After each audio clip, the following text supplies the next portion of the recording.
Bagi penduduk yang tidak bersetuju pula, mereka telah pun menerima wang pampasan bernilai antara RM800,000 hingga RM2.9 juta bagi lot teres dan RM198,000 hingga RM350,000 bagi unit flat.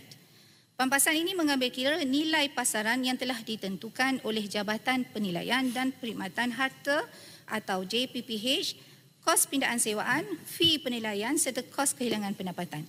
Realitinya semua bayaran ini telah pun selesai disalurkan antara Februari 2022 sehinggalah Januari 2023. Fakta ini melangkis tuduhan bahawa ada penduduk yang masih tidak menerima pampasan. Malahan, pampasan turut dibayar bukan sahaja kepada pemilik tetapi juga kepada penyewa semasa pengambilan dijalankan yang merangkumi nilai kerugian sewa semasa dan juga kos pindah. Dalam masa yang sama di BKL pada ketika itu turut menawarkan penempatan sementara di PPR Batu Muda, Bukit Jalil, Seri Aman dan residensi Sungai Udang kepada mereka yang tidak bersetuju sebagai langkah menyantuni mereka yang terkesan dengan pengambilan tanah tersebut. Bagi penempatan di residensi Sungai Udang, mereka ditawarkan kadar sewa pada awalnya RM350 sebulan bagi tahun pertama dan ditingkatkan pula kepada RM680 bagi tahun-tahun seterusnya.